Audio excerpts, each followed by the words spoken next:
Bonjour à tous, c'est Alex d'excelformation.fr et dans cette nouvelle vidéo, nous allons voir comment procéder pour mettre rapidement en place un formatage sur nos tableaux croisés dynamiques. Alors comme vous le savez certainement, cette vidéo s'inscrit dans le cadre de la formation sur les tableaux croisés dynamiques. Et si vous n'avez pas encore eu l'occasion de voir les vidéos précédentes, je vous invite fortement à consulter la playlist ou à vous rendre sur le site excelformation.fr afin de voir l'ensemble des chapitres de cette formation. Alors vous trouverez très régulièrement de nouvelles vidéos sur la chaîne, alors pensez à vous abonner et surtout à activer la clochette de notification afin d'être sûr de ne manquer aucune astuce et de devenir rapidement un pro d'Excel.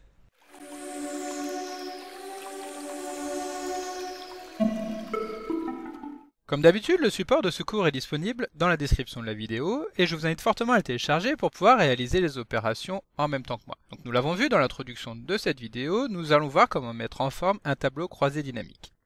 Alors tout d'abord, si nous souhaitons appliquer un formatage particulier au nombre du tableau croisé dynamique, il suffit de sélectionner un de ces nombres dans notre tableau, puis d'effectuer un clic droit. Et donc dans le menu contextuel qui apparaît, nous pouvons maintenant sélectionner Format de nombre.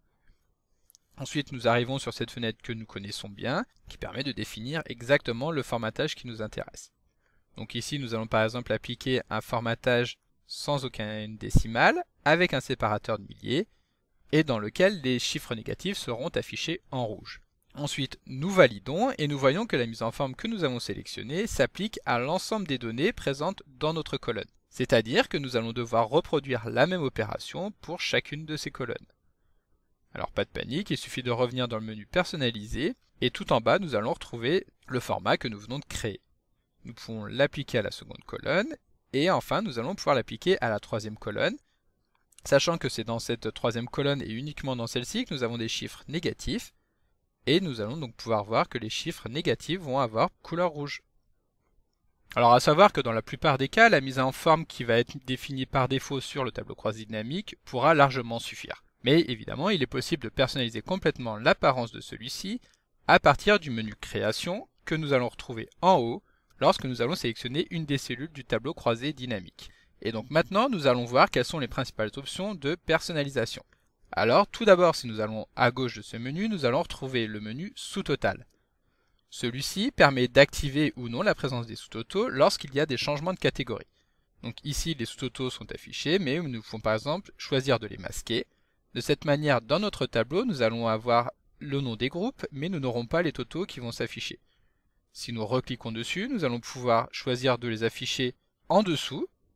Donc dans ce cas, nous aurons à la fois le nom de la catégorie et à la fois un total dans lequel nous allons retrouver la somme de l'ensemble des données qui ont été sélectionnées dans ce groupe. Et enfin, nous pouvons choisir, comme nous l'avions par défaut, l'affichage des sous-totaux directement en haut. Et donc dans ce cas-là, en vis-à-vis directement du nom du groupe, nous aurons les totaux qui correspondent. Ensuite, nous avons le bouton Totaux généraux. Alors ici, il s'agit d'afficher ou non la ligne de total général.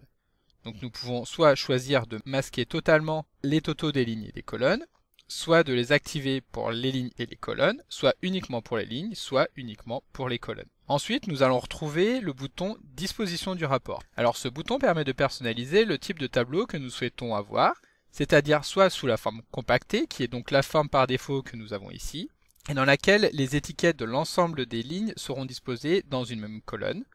Ainsi, nous aurons les groupes et chacun des éléments de ce groupe qui seront répartis dans la colonne A pour notre exemple. Ensuite, nous avons la disposition en mode plan qui ressemble fortement à la forme compactée que nous venons de voir, à la différence que chaque étiquette de ligne se trouve maintenant sur une colonne différente. Et enfin, nous avons la forme tabulaire qui est la forme que nous retrouvions à la base dans nos tableaux croisés dynamiques sur les anciennes versions d'Excel et qui est la disposition la plus classique.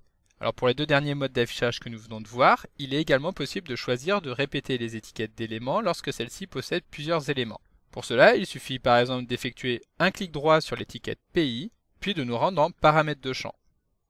Ensuite, en choisissant Disposition et Impression, nous pouvons choisir de répéter les étiquettes des éléments. Ensuite, pour personnaliser rapidement l'affichage global d'un tableau croisé dynamique, nous avons une série de styles de tableau croisé dynamique qui ont déjà été définis dans Excel, qui va permettre d'automatiser instantanément la mise en évidence des en-têtes de lignes et de colonnes. Donc pour changer rapidement l'apparence du tableau croisé dynamique, il suffit simplement de choisir parmi les nombreux styles proposés par défaut par Excel, et il suffit de survoler l'ensemble de ces boutons pour avoir un affichage immédiat sur le tableau croisé dynamique que nous avons au fond. Puis lorsque nous avons fait notre choix, il suffit de cliquer sur le bouton qui correspond pour l'afficher immédiatement à notre tableau croisé dynamique. Alors sachez qu'il est également possible de créer nos propres styles en appuyant sur le bouton Nouveau style de tableau croisé dynamique, mais cela nous le verrons dans la prochaine vidéo. Alors pour être sûr de ne pas manquer cette vidéo, abonnez-vous à la chaîne. Donc comme d'habitude, vous pouvez télécharger le support de secours en suivant le lien que vous trouverez dans la description de la vidéo. Si la vidéo vous a plu, n'oubliez pas de la liker et de la partager à vos collègues et amis sur l'ensemble de vos réseaux sociaux. Et vous pouvez également me laisser vos impressions dans l'espace des commentaires, je lirai chacun d'entre eux et y répondrai avec plaisir. Évidemment, si ce n'est pas encore fait, abonnez-vous à la chaîne pour ne manquer aucune astuce. C'est également très important pour m'aider à gagner en visibilité afin de pouvoir développer la chaîne et continuer de vous proposer des tas de nouvelles vidéos. Merci d'avoir suivi cette vidéo et à très bientôt pour un prochain tuto.